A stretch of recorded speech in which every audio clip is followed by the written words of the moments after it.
Good afternoon, everyone. I'm Barbara Snyder, president of Case Western Reserve University, and it is my great pleasure to welcome you to the 2010 Inamori Ethics Prize ceremony. Every year, we select music that somehow relates to our honoree. This year, we brought in bluegrass musicians to evoke the sounds of Stan Brock's current home state, Tennessee. Please join me in thanking these talented musicians for performing for us this afternoon.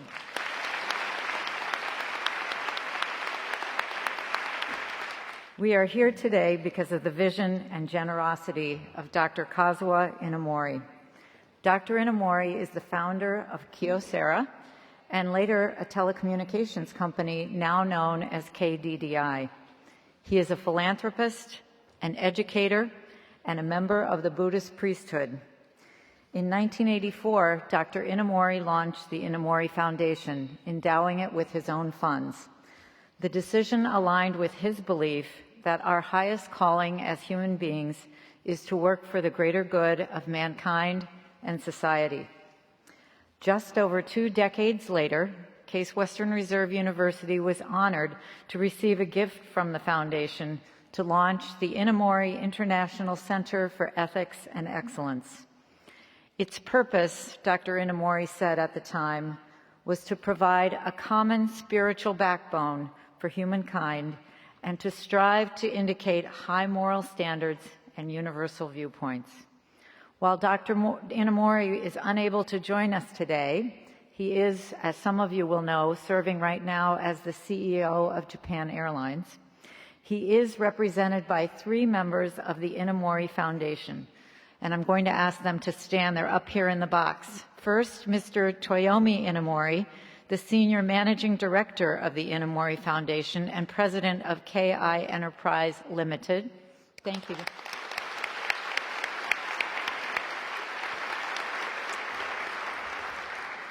Next, Mr. Kiyohiko Kagoshi, Director and Manager, International Department of the Inamori Foundation.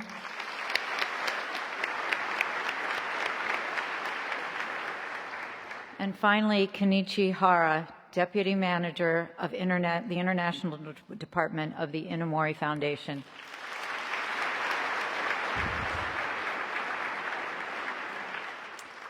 Welcome again to all of you, and thank you for traveling such a long distance to be with us today. Also with us today is the Chair of the Board of the Trustees of Case Western Reserve University, Mr. Bud Koch, and his wife, Katie.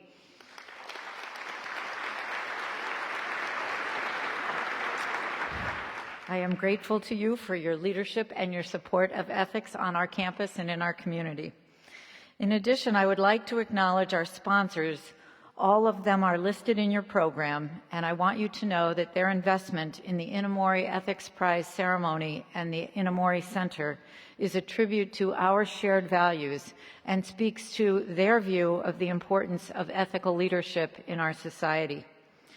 In addition, today we are delighted to have with us students from 4 area high schools, from Hawken, from Laurel, from John Hay, and from the Montessori High School here in University Circle. Thank you all, students, for being part of today's ceremony.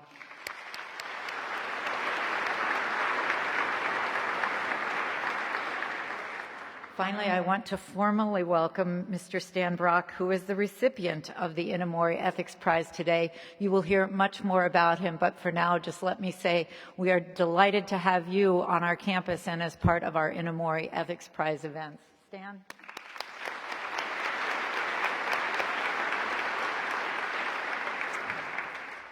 Now, he's quite a special person, as I think you all know. You should know that we announced the Inamori Ethics Prize back in the spring, and when we announced that Stan was going to receive it, we started getting letters from people all over the world, letters of congratulations and commendation for him.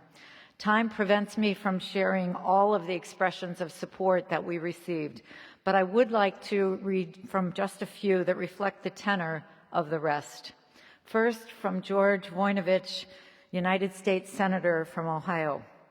I am pleased to recognize Stan Brock, this year's recipient of the Inamori Ethics Prize bestowed upon him by Case Western Reserve University. I commend him for his significant contributions on behalf of his fellow man and congratulate him on receiving this well-deserved recognition. And second, from the Speaker of the Ohio House of Representatives, Armin Budish.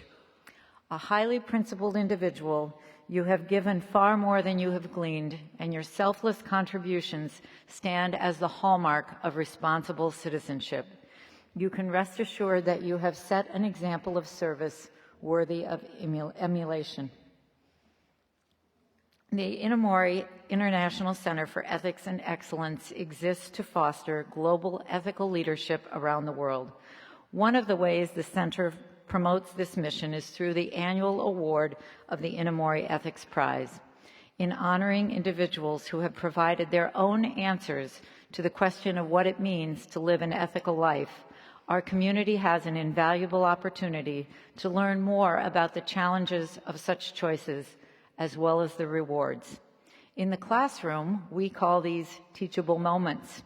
Today, Severance Hall is our educational setting, and we are all students. It is now my great pleasure to introduce Dr. Shannon French, Director of the Inamori International Center for Ethics and Excellence.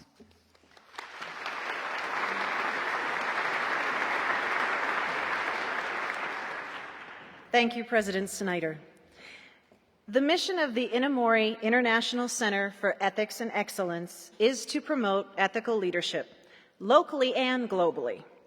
In collaboration with the university-wide Ethics Alliance, we work across academic and professional fields and in partnership with the broader community to present innovative programs and develop unique teaching and research initiatives. Our common goal is to sustain ethical engagement and create new opportunities for experiential learning. Together, we can explore the challenges of ethical leadership from diverse points of view and celebrate also our shared commitment to bedrock principles, such as that every human being possesses inherent dignity and autonomy, and that should command our respect. We are here today to honor the inspirational leadership of Stan Brock. He has served humanity by making hundreds of thousands of individual patient encounters possible, improving lives one person at a time. The scope of human suffering can be overwhelming. Faced with so many unmet needs, we can feel helpless. But as Stan's story shows, each of us has the power to make an impact if we focus our energies outward, following the advice of Dr. Inamori, who said, "Serve humankind through ethical deeds rather than actions based on self-interest and selfish desires." Most importantly, we must not let the fear that we cannot do enough keep us from doing something. We invite you to join our effort to foster ethical leadership through these events today and through future Inamori Center events, such as the 2010 International Peace and War Summit, which will bring participants from over a dozen countries to our campus this October to discuss issues of peace and war that affect us all. Thank you. And now, please join me in welcoming our university's Provost and Executive Vice President, Bud Baselick.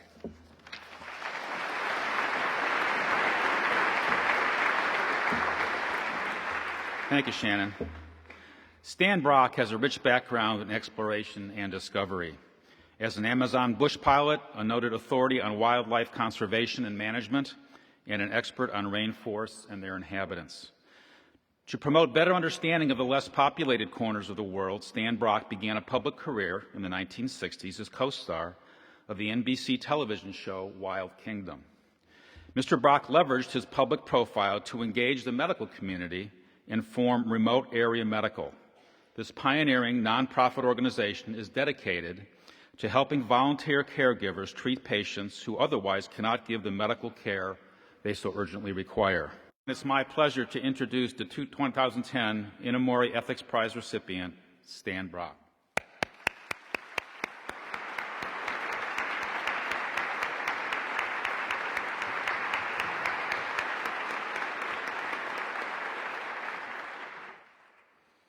Stan Brock, throughout your career, you have consistently emphasized the importance of ethical leadership in the areas of conservation and healthcare. You've grappled with some of our world's most challenging questions and endured the criticisms of those who have perspectives differed from your own. You hold fast to your own principles, yet strive to continue conversations that lead to greater understanding and compassion. Your work dramatically illustrates the challenges, opportunities, and concerns that are central to the mission of the Inamori International Center for Ethics and Excellence. On the recommendation of the Inamori Ethics Prize Selection Committee, it is my pleasure to present you the 2010 Inamori Ethics Prize Medal.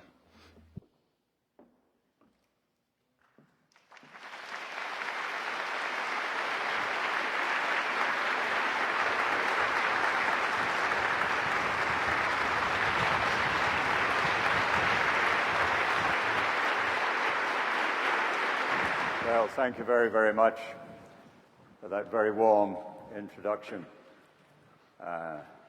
and the somewhat exaggerated remarks that preceded it about my background. What a beautiful building this is. It reminds me of my childhood in England. Those Saturday morning matinees at these beautiful ornate theaters that were so common in those days. And it's wonderful that Cleveland has been able to preserve this wonderful facility for posterity. Many, many years ago, actually something like 60 years ago, I suppose now, my father had a temporary assignment in a little enclave of the British Empire called British Guiana in South America. And he and my mother had left me in England at school. And then along came a summer holiday, and the British government gave me a ticket on a boat, the SS Columbia, I believe. And 3 weeks later, I docked at the port of Georgetown in Guyana. But during that rather lengthy ocean voyage, I'd heard stories about the Brazil border, a place called the Rupununi, at the headwaters of the Amazon, an area inhabited by numerous Indian tribes like the Wapishanas and the Waiwais and the Makushis, and an area that was also filled with all kinds of exciting wild animals that I only read about as a boy, jaguars and pumas and giant snakes, the anaconda, and but it was also a place that was inhabited by tens of thousands of wild longhorn cattle and thousands of wild horses. And these were all remnants of those animals that had been left there by the Spanish conquistadores back in the 17th and 16th century. And so I'd only been in Georgetown just a couple of days before I found a way that I could go to this fabulous place called the Rupununi. And the thought of going back to England to school was something, unfortunately, that I did not want to do. I'm a very strong proponent of the educational system, and so I'm not suggesting that any of you young folks run off to the wilds of the Amazon. But be that as it may, that's where I found myself as a young man, young boy, in an area where all the cowboys were Indians, except me. And they gave me a horse called Butterball. I named him Butterball. He had another name, but none of the cowboys wanted Butterball because Butterball was an old horse that had been put out to pasture. And the cowboys, we were all barefoot cowboys, by the way. You had to make your own saddle. You had to make your own lasso. Nobody had any shoes.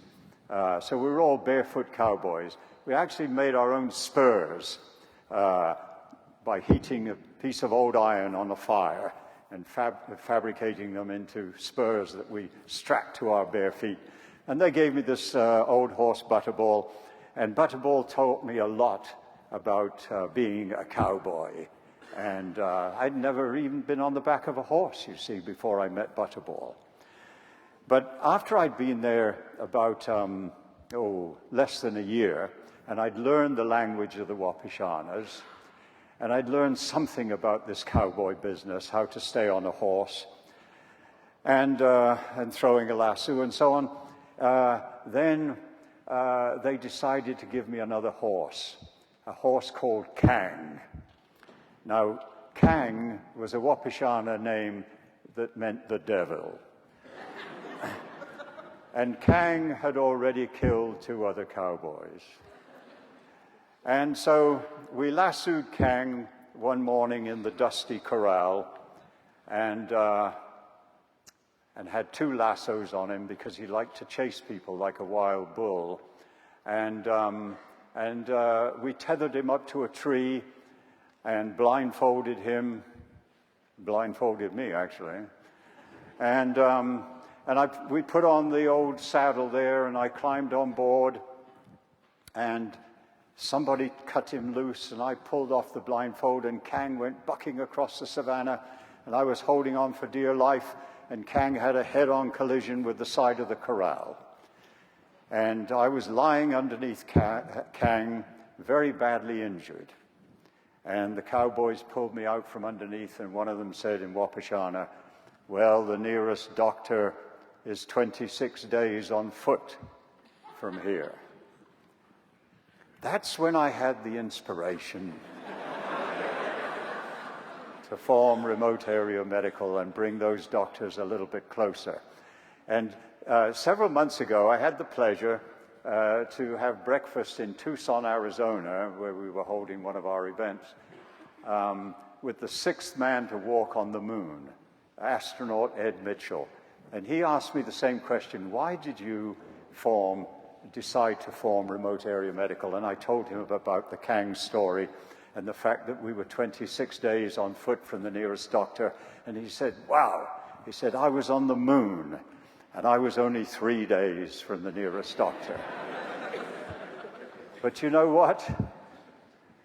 Those people today that live in these remote parts of the world, and people that live many places here in the United States, as we have discovered, they might as well be on the moon for the opportunity that they have to receive the care that they need, either because it's not accessible to them, or in this country, because it's unaffordable.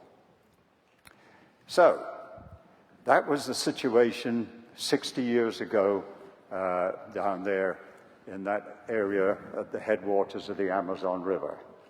And so I was always, after that accident, which I recovered from somewhat, I was always trying to find a way that we could bring doctors a little bit closer. Because you see, those people, they had no resistance to things like the measles, and we'd have an outbreak of measles would come through there, and many people would die. But when you're 26 days from the nearest doctor, what do you do about it? Well, years later, somebody suggested to me, "You know what, Brock? You ought to learn to fly. Get yourself an aeroplane." So that it's not 26 days to the nearest doctor. And we used to drive these herds of wild longhorns, 2,000 at a time, through a narrow trail, not much wider than this aisle, hundreds and hundreds of miles down to the coastal belt. And they said, "Hey, get yourself an airplane, learn to fly." Journeys that, you see this cattle area where we were running these 50,000 head of wild longhorns was like 3,500 square miles. It took us 2 days on horseback, on a good horse, to ride from one end of the ranch to the other. So, so this sounded like a good idea. Get yourself an airplane. We can maybe barter a few dozen head of cattle when we get them down to Georgetown and get ourselves an airplane. So somebody said, you know, make yourself an airstrip, 700 feet long or so, you know, remove the obvious obstructions. So we set about making an airstrip, and it was almost finished.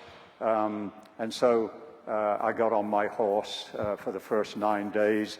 After that, when you get to the edge of the savannah, there's nothing for the horse to eat, you see. So you leave your horse there and hope it's there when you come back. And then you go on foot for another 3 weeks until you get to the coastal belt. And there I started taking flying lessons. I took 2 weeks of flying lessons, and a somewhat misguided British official gave me a license. And this was a fabric-covered airplane, and I put a drum of fuel in the back of the aircraft and took off for the Rupununi.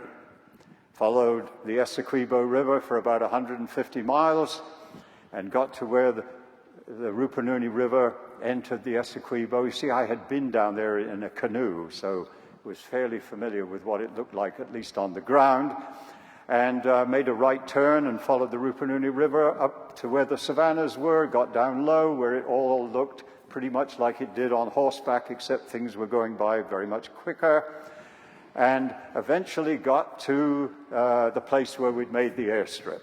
Circled the airstrip, and there I could see the Wapishanas were down there all waiting, and I came in for a landing.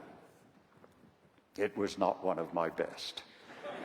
But you know, when you've only got 30 hours experience as a pilot, there is this extraordinary feeling of relief when you get the thing on the ground. But I was running out of airstrip. I came too heavily on the brakes, and the aircraft somersaulted over on its back in a pile of wreckage. The Wapishanas came running over, and they were all full of smiles as I crawled out of the wreckage, because they thought this was the normal way of landing. Well, we turned the airplane back over. Remember, it was just covered in fabric, and we spent a week or two straightening it out, and took the propeller off and hammered it straight on a rock, and I flew it back to Georgetown for a major repair, and of course we lengthened the airstrip. And but the airplane made such a difference to that whole operation, because now I could fly to Georgetown in about 4 hours and put basic medical supplies on board the aircraft.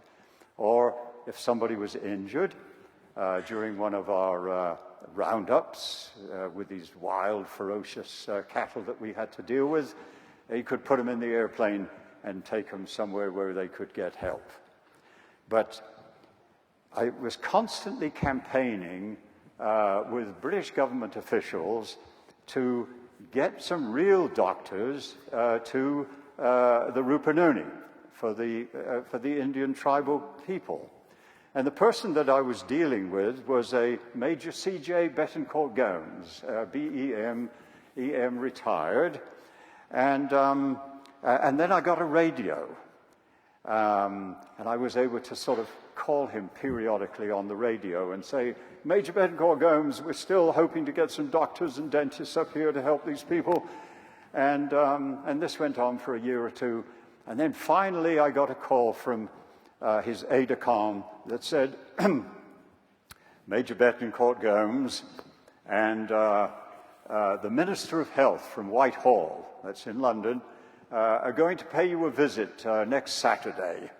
And they're going to be arriving about 4 o'clock to look into this business of no health care for the Wapishana and the other Indian tribes up there. Make sure that the airfield is okay, and by the way, have the tea ready. I said, please bring the tea, we can provide the water.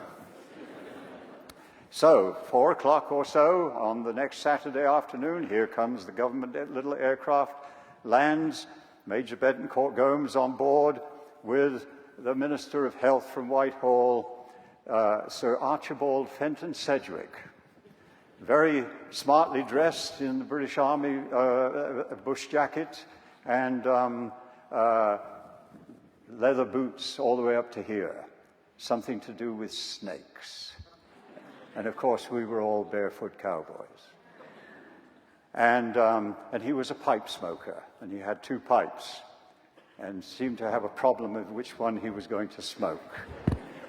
And so, after the introductions, we had tea. They brought the tea, we provided the boiling water, and after tea, Saturday afternoon, Major Betancourt Gomes said, "Now, Brock,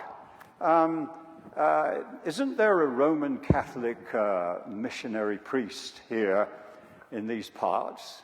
And I said, "Well, yes, as a matter of fact, Father McKinnon." Father McKinnon was a Jesuit priest, and I see him maybe once a year. And he walked in his bare feet between the Indian villages 50, 60, 70, 80 miles apart. Very, very dedicated gentleman.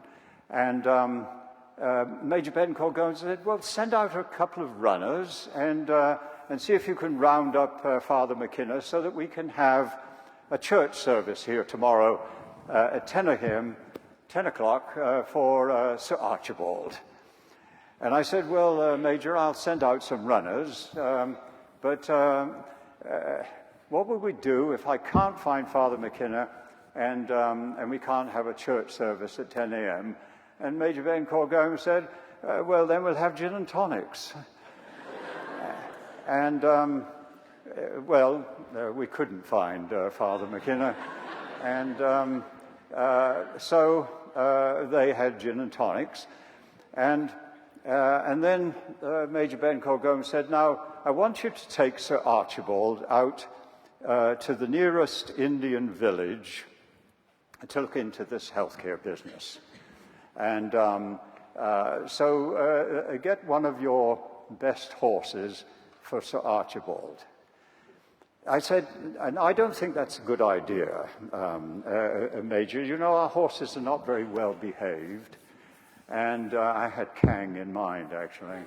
Our horses are not very well behaved. And I think it would be much better if we went in the Jesus Christ cart. And let me explain. The Jesus Christ cart was our general mode of transportation, except for horses. In other words, when we needed to move an expectant mother or somebody some distance, it was an exact replica of the wagon that Jesus used on the interstate at Nazareth. What we did was we would cut down one of these giant rainforest trees, and then we would cut a segment out for one wheel, and then another segment for another wheel, and we would burn a hole in the middle of the wooden wheel and fashion an axle, and then we would run some timbers across it, and then we would hook it up to usually 6 bullocks that we had trained to the yoke, and this was our transportation. And to digress a little bit, it was very, very good. You see, by that time, people had the idea, the Wapishanas and so forth, that I had some medical training, which of course I had absolutely none. But since I was the person who flew in the medical supplies periodically, and when somebody was sick, I would sort of open up a box of something and read the paper on it, you know, contraindications and all of that stuff, and then start doling out the medicine and hope for the best. But very often, actually not so often, because they were very good at doing it at home. But now and then, I would get a call from one of the villages, from Mrs. So-and-so, who was having difficulty delivering the little one. And I would always send the Jesus Christ card for that, instead of getting on my horse and going there as a sort of house call physician. And then we would place Mrs. So-and-so on the Jesus Christ card, and then they would deliver her across the savannah to my place. And you see, there were no roads, and so this gentle sort of motion across the savannah in the back of the cart, there were invariably an additional passenger on board the cart when they got to where I was, and I didn't have to deal with the problem. Anyway, so this was my proposal. Sir Archibald, we're going in the Jesus Christ cart. And Major Ben Corgome says, hell no, you ain't. You're going to get your best horse for Sir Archibald, Indian Army officer, very experienced in the 7th Hussars, cavalry, you know. And well, okay. So we brought up our best horse, which was a horse called Rosie. Now, Rosie was a male horse, but we'd done something to Rosie earlier on. Anyway, we had Rosie all saddled up, and I'm holding the front end of Rosie, and Sir Archibald comes alongside, and in true cavalry style, prepares to mount, and starts to apply pressure in the stirrup. And Rosie, ears go forward, and Rosie starts to back up. And I'm holding on to the front end. And you see, the problem with the horses down there, they were not used to this cavalry style of mounting. They were used to the cowboys coming up to the horse on whatever side it happened to be standing. It wasn't until I got to this country that I found out that you're supposed to get on a horse from a particular side, and I've really already forgotten which side that is. Because we would go up to the horse, and whatever side it was facing, we'd jump on, and we're off. And no sort of performance involved. So Rosie was very apprehensive about this business of preparing to mount. And so he starts to back up, and Sir Archibald decides he better go for it, and swings one leg over the back, and it gets hung up on the back of Rosie, and Rosie rears up on his hind legs and falls over backwards on top of Sir Archibald. And Major Betancourt Gomes over here shouts out, "Brock, what have you done?" And I shout out to the Wapishana Cowboys, Kadimen Sultan Parangre Kawarawaran Ik, which in English means, get the white man out from underneath the horse.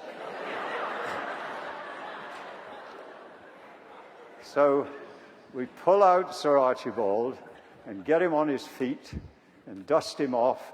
And of course, the first things he's doing is looking for his pipes. And we find his pipes and give them back to him. And he says to me, he says, "Brock," he said, "I would like to try that again. But do you have another horse without reverse gear?" Unfortunately, that was the end of trying to bring health care to the Wapishanas. More years went by. More people, unfortunately, dying of things like measles and whooping cough and influenza, diseases that we have introduced to all of these people.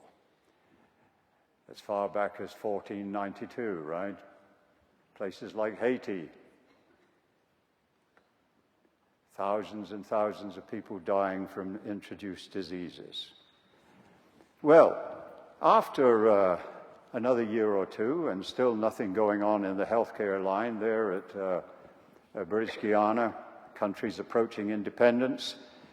When I went back there a few years later, one of the Wapishanas said to me, "When is this independence thing going to be over?"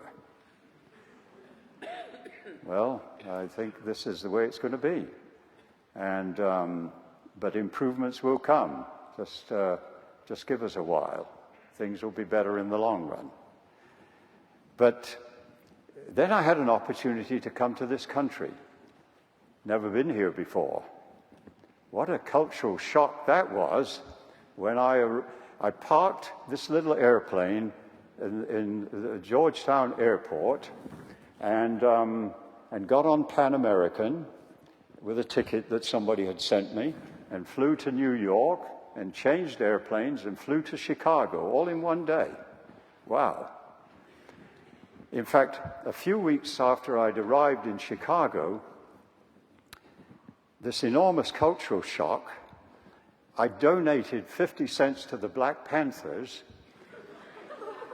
because I thought it was to preserve an endangered species.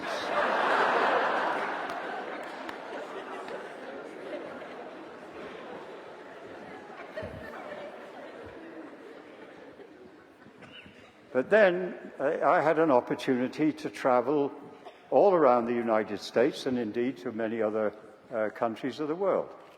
And by golly, there were Wappishanas everywhere, people that had no health care, no access to health care. Right here in the United States was no exception. And so I thought, wow, this idea that came to me lying underneath Kang, all smashed up back in 1950, whenever it was, there's a problem here too. And then I got a call from a little place called Hancock County, Tennessee. Hey, can you bring some doctors up here? The hospital just closed, and the only dentist we had is out of town, which I think is a good time for me to introduce Dr. John Osborne. Where are you there, John? Up here, yeah. That's Dr. John Osborne.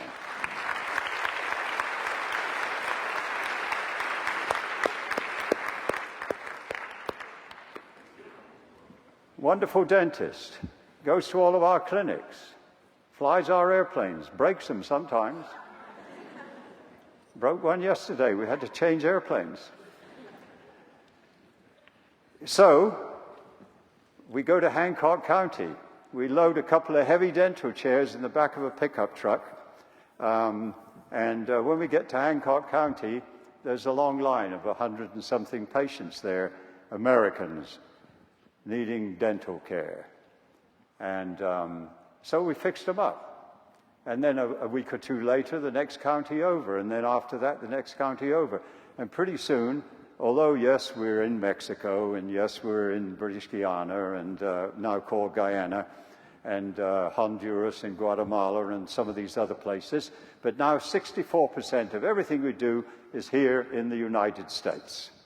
And the greatest impediment to what we do here in the United States is that for some extraordinary reason that I've never been able to understand, a dentist like John Osborne up there, or a physician, or a nurse, or a veterinarian, because we've got a big veterinary program. We do animals as well as patients. In fact, a patient will come into a Ram clinic holding a cat and a dog on a string, and they'll say, I want my teeth fixed, and by the way, can you do the cat and the dog at the same time? And so we'll hold a joint event with veterinary and the people clinic going on at the same time.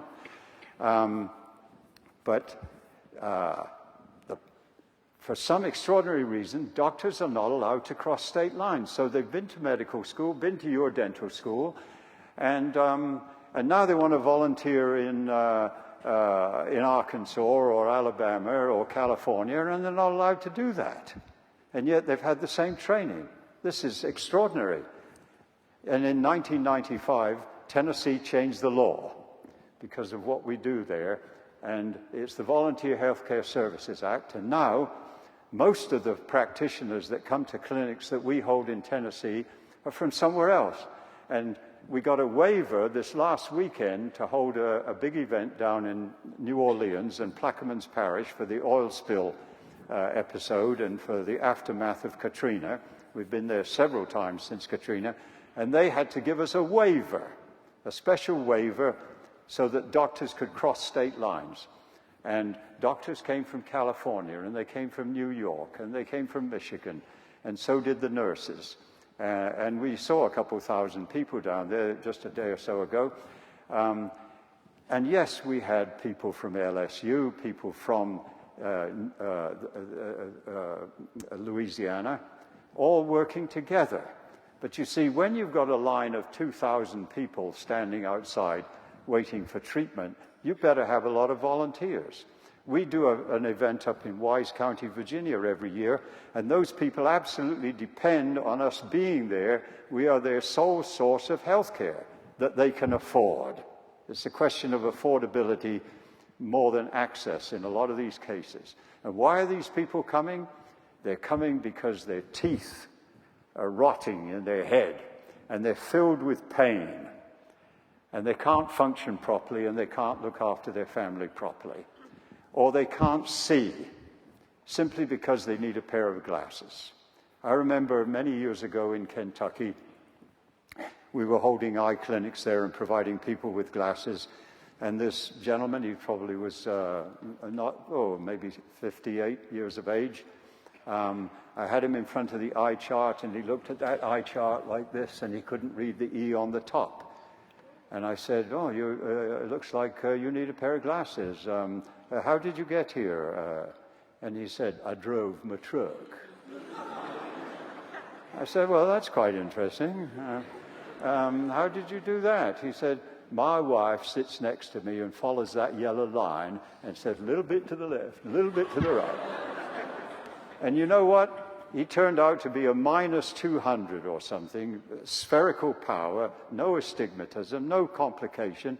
We stuck the minus 200 pairs of glasses on his face, and wow, 2020, he was able to drive that truck. Probably got a bigger truck now.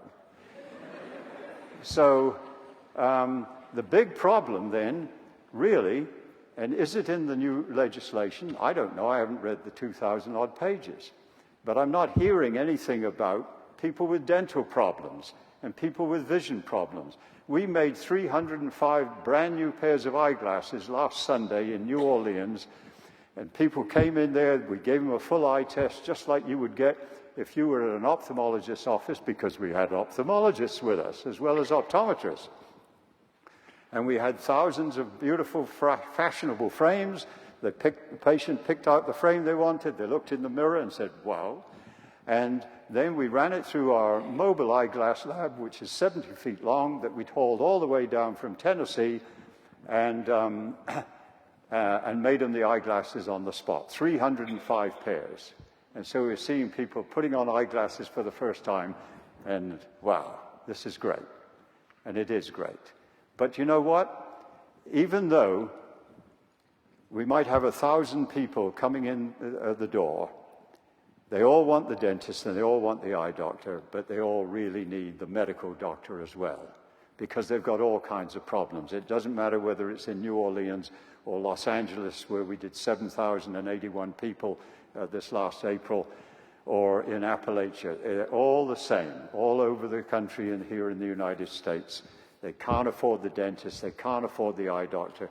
They can go to the emergency room when they don't feel well or they break their arm, but they've all got these other problems. We diagnosed thousands of people that didn't know they had diabetes. And one of our physicians, Dr. Isaacs, this last weekend, he came to me after the clinic and he said, "You know what, I saw a few hundred patients this weekend, and the average blood pressure was 200 over 100 and something. These were people walking around, time bombs, not expecting trouble, but ready to have a stroke, right? And didn't know they had that kind of blood pressure. What is the solution to this? Who knows? I don't think we're going to work ourselves out of a job anytime soon. We need to be in places like Haiti, and we are in Haiti. And we're starting a youth program in Haiti called the Ram Rangers, 16 to 19-year-olds. We just finished building an airstrip there in a remote part of Haiti. Get these Haitian kids working for their own community. Teach them to do this, teach them to do that. And we want to start that program early in the new year. We're going to parachute in a team 3 days after Thanksgiving to lengthen the little airstrip that we just made on August the 4th so that we can land the bigger airplane there. with medical supplies and equipment. I want to work ourselves out of a job here in this country so that we can concentrate on places like Haiti and on the African continent, and of course in that place where I grew up, where I'm happy to say we keep an airplane down there. We have people there 365 days a year. The cervical cancer rate there is 10 times higher than it is here in the United States. Everybody's got the HPV virus, and it ain't the strain that we've got up here. And so even if we did have access to that vaccine, it's the wrong vaccine for the wrong type of bug. So, thanks for having me here today. I'm deeply touched by the honor that you people have so kindly bestowed on me. Anybody who would like to volunteer with remote area medical in any capacity, my phone number is 865-579-1530 at headquarters, and I answer the phone, and I'm glad to talk to you. Thank you very much indeed.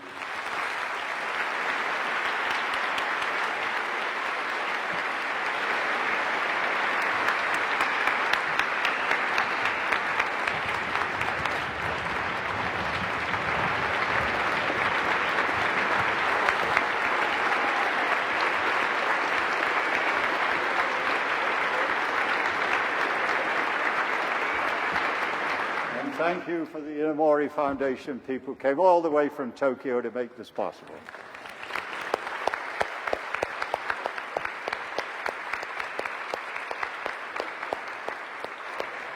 Thank you, Mr. Brock, for a wonderful and very inspiring presentation.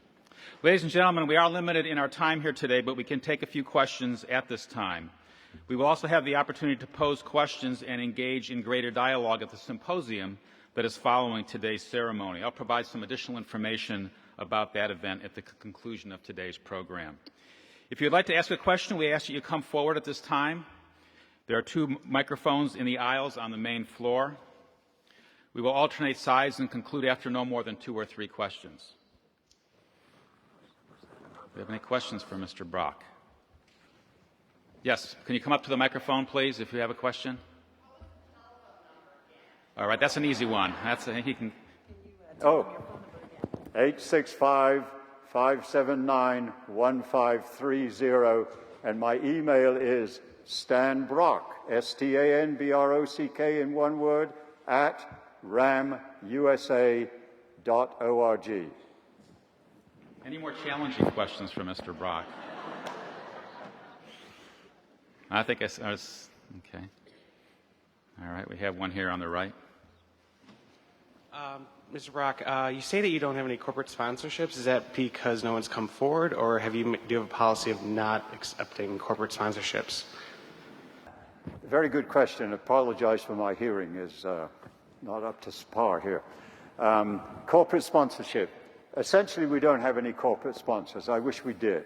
I must say Federal Express from time to time have helped us, and we have one of our trucks because of Federal Express. And certainly not because we don't want them. The one thing that we don't want is we don't want any money from the government. So all of our support comes from the general public, those $5 and $10 contributions, and we have some foundation support. We don't have grant writers. We don't solicit funds, although our website does indicate that you can make donations as a 501c3 organization. But our support is essentially from the general public and some foundations. But what we do is very expensive. We really need an oil company credit card because the greatest expense we have is putting fuel in all of these trucks. And sometimes when we have to use them, the aircraft. So, yeah, the corporate sponsors, 865-579. Great. All right. Well, thank you, Stan Brock, and congratulations once again. On behalf of President Snyder, who is seated with our distinguished guests, I would like to thank you all for attending today's prize ceremony and lecture. Thank you. This concludes our ceremony today.